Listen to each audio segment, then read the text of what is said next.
Chapter 5 The Meeting. On the 11th day of August 1919, at 10 o'clock in the morning, Yulin and Margaret bid their aunt in Evanston adieu, and boarded a northwestern train for Chicago, where they transferred by taxi to the Pere Marquette Railroad Station. Their Uncle Frank, who worked at Marshall's Field, met them there and saw them off on the noon train bound for Benton Harbor. The coach was hot and stuffy, and every time the train stopped at a station, the smell of soft coal smoke poured in through the doors as they were opened for the passengers to board the train or alight. Someone even opened a window in front of the girls, and a cinder landed in one of Margaret's eyes. Yulin quickly rolled up her handkerchief into a tight wad, and pressing it gently against her cousin's eyeball, turned the lid back, and the black speck adhering to the handkerchief was soon removed. The trip from Chicago to Benton Harbor took 2 hours and 20 minutes, and the girls felt dirty and disheveled by the time they arrived at 20 minutes past 2. Frances and Rachel met them at the station. Everyone was glad to see them, and the 4 girls were soon talking so fast that Mrs. Cliver was quite beside herself. Dr. Cliver was in New York City visiting Fay and attending a conference. The first 2 or 3 days were spent quietly at home or at the beach. Yulin's favorite spot for relaxation was on the pier at St. Joseph, so the very next day after her and Margaret's return from Evanston, they set out immediately after lunch for the lake. Each tucked a favorite novel under her arm and boarded the streetcar, which passed every half an hour only a block away. In 20 minutes they arrived in St. Joseph and got off at the park overlooking the bluff near the Hotel Whitcomb. It was a beautiful day, with a warm breeze blowing off the Lake Michigan, which is such a magnificent body of water, vast and deep, which looks much like the ocean at this point. This was Margaret's first view of the lake from the east side, and as they alighted from the streetcar, she was thrilled by the panorama that lay before her. The girls walked down the long wooden steps that led to the level below the bluff, and on the beach with its soft yellow sand. They took off their shoes and walked along through the sand in their stocking feet. Finally, they reached the South Pier, where they sat down, brushed off the gritty substance, and put their shoes back on. After walking slowly to the end of the pier and enjoying the fresh air, the exquisite scenery on every side, they walked back halfway, where they sat down to read. After a couple of hours, they started to walk back to the bluff, laboriously climbing the long steps, and they again boarded the streetcar back to the parsonage just in time for dinner. The following day passed uneventfully, and at night everyone went to prayer meeting after the dinner dishes were done. This was Margaret's first experience in a real prayer meeting. She found it most inspiring. The leader was one of the deacons, who had snow-white hair and a kind voice and genial personality. He was very reverent and sincere in his remarks, and he made a great impression on his visitor from Connecticut. It was compelling service. Margaret noticed that there were a great many young people there, which also impressed her, and after the meeting she was introduced to some of them.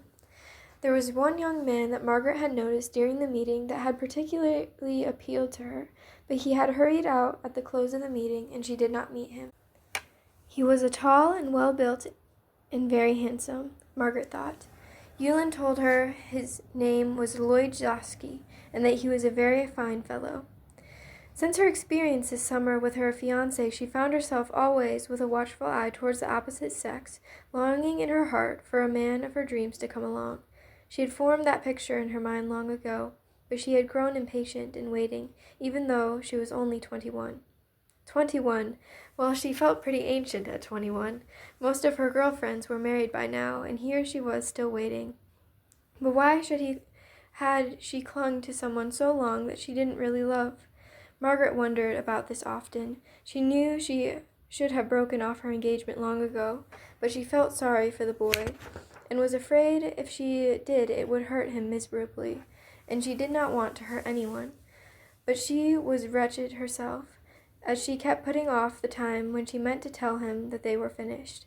And yet she continued to wear his ring. Why hadn't she sent it back to him when she took it off the month before at her Aunt Agnes's? These thoughts never ceased to bother her troubled mind. She had prayed about this constantly for 2 years or more, as was her custom to consult her Heavenly Father about every single thing she ever undertook to do. These past few years had found herself unreservedly committed to Jesus Christ. She was very sensitive to his constant care and to his deep concern for her welfare. Surely everything would turn out right in the end. The words of Shakespeare also kept ringing in her ears. This above all, to thine own self be true. Well, she just wasn't being true to herself, not cutting the strings that bound her to this man. He was a very good man, for all that, but their personalities clashed, and Margaret knew way down deep in her heart that they would never be happy if they were married. As she continued to pray for a way out, her dear mother at home in Suffield was also praying for her. August 14th, 1919, dawned bright and fair. If Margaret had any intuition of what was to happen to her before the day was spent, she made no mention of it. God works in mysterious ways, his wonders to perform, she had often heard her mother say, quoting from the great English poet William Cowper. Yulin had invited a girlfriend, Lucy Woodruff, for dinner that night, and about 8 o'clock in the evening, Lucy's brother, Henry, called from downtown Benton Harbor to ask if he and his friend Lloyd Zoschke could come to the parsonage to take them for a ride. Lloyd has his car, and we can take the 3 of you, he said. Yulin told them to come, and it was decided that Yulin, Lucy, and Margaret should be the ones to go. In no time the boys were there, and after our introductions all around, the 5 started out to the car together. Lloyd had parked his vehicle on Broadway right in front of the parsonage. It was a black Ford touring car with 2 seats and open sides.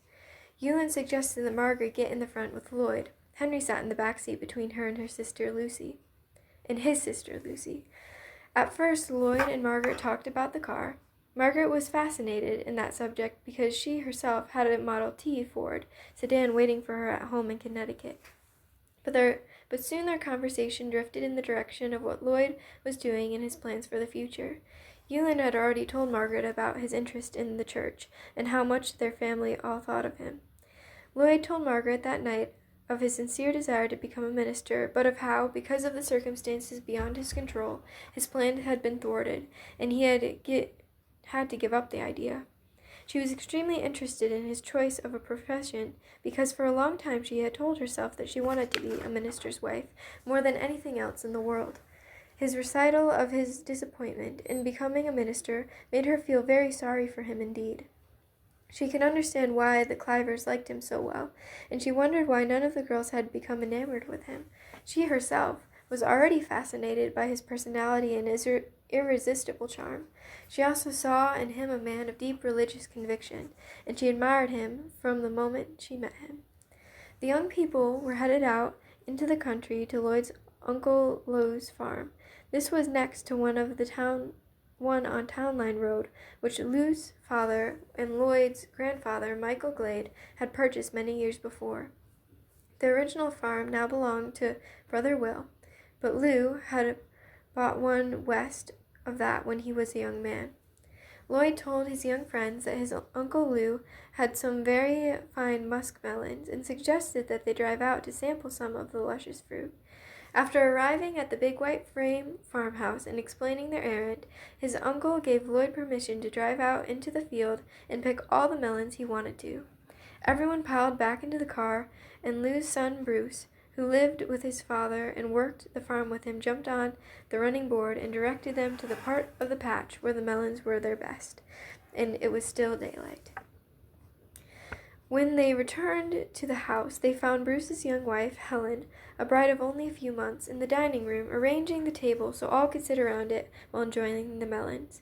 Everyone agreed that they were the most delicious ones they had ever eaten. Lloyd sat opposite Margaret, and each seemed to be having similar thoughts about one another. Margaret saw in him immediately her reality of the ideal man that she would like to marry. Lloyd, likewise, was overwhelmed by this young woman whom he had met scarcely an hour before. But wait, what was that on the ring finger of her left hand? An engagement ring? Well, forget it for the moment and just have a good time tonight, his conscience told him. She's 1,000 miles from home, and you may as well show her a good time while she's here."